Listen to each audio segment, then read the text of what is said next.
Black fungus के जिस तरह से मामले बढ़ रहे हैं उस पर दो वरिष्ठ डॉक्टरों इस समय चर्चा कर रहे हैं। सीधे आपको वहां लिए चलते हैं। But with COVID-19, the number has increased dramatically. This has been seen to some extent in the first wave also, but much more now. And it was also reported to some extent during the SARS outbreak also. So what is the reason why we are seeing more fungal infection? The first is that COVID-19 itself predisposes to these fungal infections, because if you were to remember, what we used to see was that if you look at the blood reports of patients with COVID-19, the lymphocyte counts in the CBC comes down. And this causes a decrease in their immunity, which predisposes them to fungal infections like mucormycosis. Also, diabetes is a risk factor. And we know that India is the diabetic capital of the world. We have a large number of people who have diabetes. Many of them have diabetes where the control is very poor. So uncontrolled diabetes with COVID-19 can also predispose to development of mucormycosis. The third factor to keep in mind is the use of steroids. The use of steroids has become much more in this wave than what it was in the last wave. And steroids being given when they are not indicated in mild or early disease can also cause secondary infection. This has been documented very well in the recovery trial, which showed that patients who got steroids early had higher chance of secondary infection, and it was associated with higher morbidity. Also, the dose of steroids. Some people are given very high dose steroid, which is not indicated and which can also predispose to high blood sugars and also higher chance of getting mucor infection. And thirdly, the duration of steroids. If steroids are given for a very long time, it also predisposes to secondary infection like mucormycosis. Certain other drugs which also decrease immunity, like tocilizumab, should also be given carefully because they also can predispose to fungal infection, especially mucormycosis. So my advice would be that we have to look at prevention of this outbreak, which we are seeing with COVID. And the three factors that are very important are, first of all, very good sugar control. We must have people who are known diabetics must take extra steps to make sure their blood sugars are controlled. Those who are not having diabetes but are put on steroid must monitor their blood sugar regularly, because many turn out to have high blood sugars and many turn out to be diabetics, although they were not aware of it. Along with this, we should be careful about when we give steroids. The indications are very clearly mentioned in the guideline. They should not be misused. And thirdly, like I said, low or moderate dose steroids are required. We should not really give high dose steroids and give other drugs, immunosuppressive drugs, only when they are indicated. The second issue is, when should we suspect mucormycosis? If you have during COVID or even after recovering from COVID, especially if you are following in the group of people who have diabetes and have taken steroids, if you have crusting in your nose, headache, you have pain or swelling of one part of your face, or there's decreased sensation or discoloration of the face, then you may have what we call rhinocerebral orbital mucormycosis, which is the fungus. It infects the nose, the sinuses, and can then go on into the orbit and also into this brain. Occasionally, we are seeing patients who have what we call pulmonary mucormycosis, that it is involving the lungs also, where you can have fever, breathlessness, cough, you can have blood with your sputum, and there can be chest pain also. So those are the features that anyone who has these features must consult the doctor.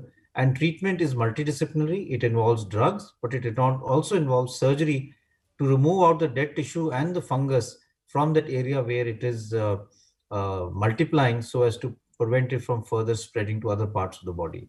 But I think the most important thing that I would like to stress here is prevention. We have to prevent fungal infections in our COVID-19 patients rather than looking at treating them, because treating them is difficult. It also leads to higher mortality if you develop mucormycosis.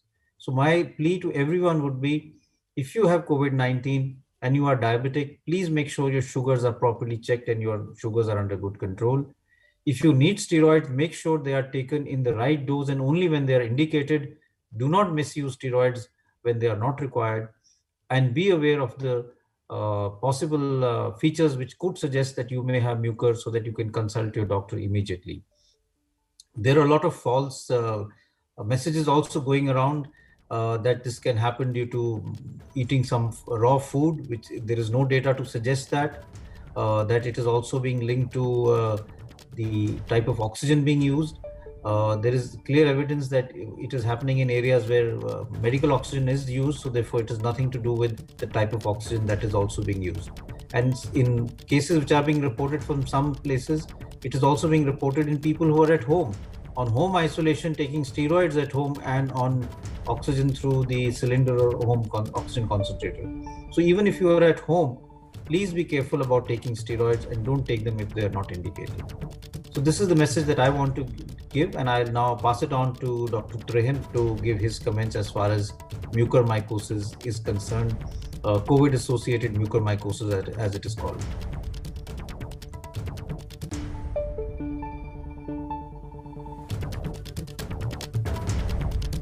Sir, you are mute. Thank you doctor Guleria. जैसे doctor साहब ने अभी बताया कि इसका background क्या है और क्यों आजकल हम इसको देख रहे हैं, तो 3 चीजों पे आप लोगों को ध्यान देना है कि ये जो फंगस है ये एनवायरनमेंट में खास करके सॉइल मिट्टी में मिलता है। बट नॉर्मली ये जिन लोगों का इम्यूनिटी ठीक होती है, जो लोग हेल्थी होते हैं, तो उनको कोई ये अटैक नहीं कर सकता। अब ये जो संक्रमण की वेव चली है, ये पिछली बार भी देखा गया था, पर अब और भी ज्यादा देखा जा रहा है कि एक तो संक्रमण की वजह से बॉडी वैसे ही वीक हो जाती है, दूसरा क्योंकि लंग्स पे या बॉडी के ऊपर इन्फ्लेमेशन का इफेक्ट पड़ रहा है तो हम स्टेरॉइड्स यूज करते हैं। और जिन लोगों में ज्यादा हाई डोज स्टेरॉइड्स यूज किए गए और वो डायबिटिक थे और उनका ब्लड शुगर पूरी तरह से कंट्रोल नहीं हुआ, तो वो उनका इम्यून सिस्टम कम होने की वजह से और शुगर हाई होने की वजह से वो वल्नरेबल हो जाते हैं इस जो फंगस है उसको, जिसको अपॉर्चुनिस्टिक फंगस कहते हैं, कि जहां उसको मौका मिलेगा कि वीक बॉडी मिली तो उसके ऊपर अटैक कर सकता है। तो इसीलिए जैसे आपको देखना है कि ऑलरेडी संक्रमण है, दूसरा स्टेरॉइड्स की जरूरत पड़ सकती है, पर वो बिल्कुल स्ट्रिक्टली एक एक्सपर्ट के अंडर ले, क्योंकि इसका जो डोसेज है उस पर भी डिपेंड करता है कि एक तो स्टेरॉइड्स को जल्दी नहीं देना, जब उसकी जरूरत होगी तभी देना है, और उस डोज में देना है जो इन्फ्लेमेशन को दबाने के लिए उचित है, और तीसरा जितनी जल्दी उसको खत्म किया जा सकता है स्टेरॉइड की यूज को, उतना ही फायदा है। तो इसीलिए ये तो खैर एक्सपर्ट डॉक्टर ही बताएगा कि कब शुरू करना है, क्या डोज में शुरू करना है और कब खत्म करना है, पर आपको एक बहुत ध्यान रखना है कि आपका ब्लड शुगर उस टाइम आउट ऑफ कंट्रोल ना हो। तो पूरी ज्यादा से ज्यादा तवज्जो देनी है ब्लड शुगर के कंट्रोल। अब सबसे ये इसका क्या असर पड़ रहा है कि क्योंकि ये जो ब्लैक फंगस कहते हैं, जो म्यूकोमाइकोसिस है, इससे लोगों के दिल में दहशत फैल गई, क्योंकि वो हम देखते हैं सोशल मीडिया में भी और न्यूज मीडिया में भी कि इसकी क्या क्या इफेक्ट पड़ते हैं। तो इसलिए मैं चाहता हूं कि आप इसको अच्छी तरह से समझ लें। तो पहला जो है सिम्टम, जैसे डॉक्टर गुलेरी ने भी बताया कि उसी सिम्टम को पहले अगर जो पकड़ लेंगे तो इसकी ट्रीटमेंट ज्यादा सक्सेसफुल होती है। तो ये यूजुअली नोज के थ्रू जाएगा या माउथ में भी जा सकता है। तो आप देखेंगे कि साइनस में ये रिजाइड करेगा और मल्टीप्लाई करेगा, और इसकी 3 स्टेजेस होती हैं। एक तो ये है कि अगर जो हम इसको म्यूकस मेम्ब्रेन के स्टेज पे ही पकड़ लें तो सुपरफिशियल डेब्रीमेंट के साथ दवाइयां देते हैं, जो एम्फोटेरेसिन इसकी दवाई है, उसके कई वो इक्विवेलेंट मेडिसिन हैं, वो तो डॉक्टर डिसाइड करेगा।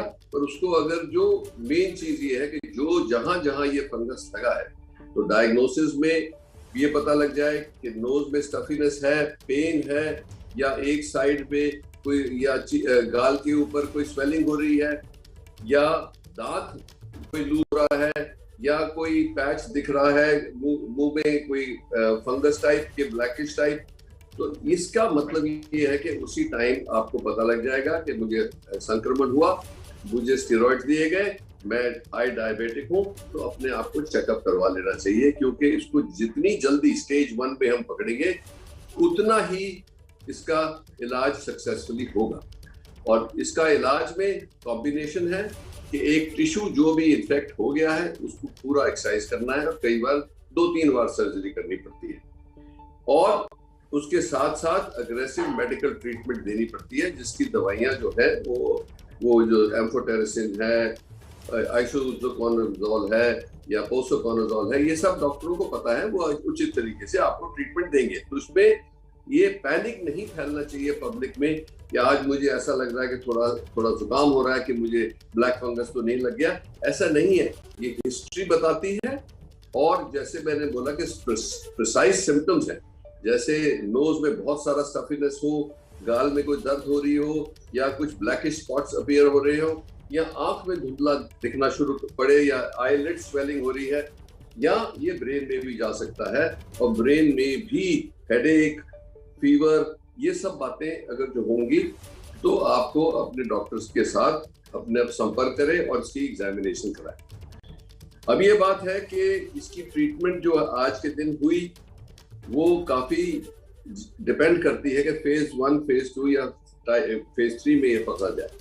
अगर जो वो फेज 1 में पकड़ा गया, जब नेजल पैसेज में है या नेजल साइनसेस में है या कोई दांत में लगा है, क्योंकि हमने वो भी केस देखे हैं कि दांत लूज हो गए हैं, तो इसका डायग्नोसिस जो होता है वो टिश्यू से होता है, ये स्वैब से नहीं होगा। जो टिश्यू का पीस लेके माइक्रोस्कोप के नीचे देखते हैं तो पता लग जाता है कि ये फंगस है कि नहीं। दूसरी बात यह है कि इसको अगर जो उसी स्टेज पे हम एक्सरसाइज करके मतलब क्लीन कर लेंगे साइनसेस, या जो दांत है उसको निकाल के उसके टिश्यू को क्लीन कर देंगे, और अगर जो उसकी ट्रीटमेंट इमीडिएटली शुरू होगी तो सक्सेस रेट काफी हाई है। जब ये फेज 2 में जाता है कि जैसे आंखों में चला गया, और कईयों की आपने देखी है कि आईज भी बहुत खुल जाती है, उसमें कई बार आई को सैक्रिफाइस करना पड़ता है, और उसके बाद स्टेज 3 जब ब्रेन में चला जाए। तो इसलिए ये जानकारी जरूरी है कि ये ना हो कि हर एक को जिसको थोड़ा सा भी जुकाम वगैरह हुआ वो सोचे कि मेरे को भागना है डॉक्टर के पास या कोई दवाई लेनी है, नहीं। तीसरी बात ये मैं बताना चाहूंगा कि इसका जो इलाज है वो मेडिसिन है, पर ये मेडिसिन जो है लंबे अरसे तक चलती है, 4 से 6 हफ्ते, और कई दवाइयां तो हम 3-3 महीने भी देते हैं जिसमें बहुत सीवियर इन्फेक्शन हो। सो लापरवाही नहीं करनी। एक बार डायग्नोस हुआ है तो जो आपको डॉक्टर की टीम बता रही है उसको उसमें हिचकिचाहट नहीं करनी चाहिए, क्योंकि अगर जो टाइम वेस्ट हुआ तो ये जल्द से फैलता जाता है और लंग्स में भी जा सकता है, लिवर में भी जा सकता है। और इसके साथ साथ जिनको संक्रमण हुआ, जिन लोगों की कैंसर ट्रीटमेंट हो रही है, जिन लोगों जो पोस्ट ट्रांसप्लांट है, जिनको ये इम्यूनोसप्रेशन दिया जा रहा है, उनको भी ये लगने का खतरा रहता है। ये हमें पहले से पता है, पर इतने ज्यादा केसेस होते नहीं। आजकल हमने देखा है सेकेंड वेव में, जिसमें लंग्स की इन्फेक्शन और बॉडी पे इन्फेक्शन जो हो रहा है वो हाई हो रहा है, इसीलिए बहुत ज्यादा यूज हो रहा है स्टेरॉइड्स, और हमारी बहुत संख्या है डायबिटिक्स की। तो इन सबको मिलके पूरे सावधान रहें, और आने वाले टाइम में इसकी जो जैसे जैसे ट्रीटमेंट चलता जाएगा, नई दवाइयां भी आ रही हैं, तो इसीलिए मेरे को ऐसा एक ही चेतावनी देना चाहता हूं कि इसके ऊपर लापरवाही ना करें। अगर जो आपका गाल सूज रहा है या आंख सूज रही है या दांत लूज हो गए हैं या माउथ में कोई ब्लैक पैच दिख रहा है, तो उस टाइम लापरवाही करनी महंगी पड़ सकती है। इसीलिए ब्लैक जो फंगस को कहते हैं, इसको कंट्रोल किया जा सकता है। कुछ तो हम डॉक्टर करेंगे कि इसके साथ, क्योंकि जो judicious use of steroids and good control of diabetes is the key for prevention. Once you have it, get diagnosed and treat early. That's the key. Namaskar. Thank you so much.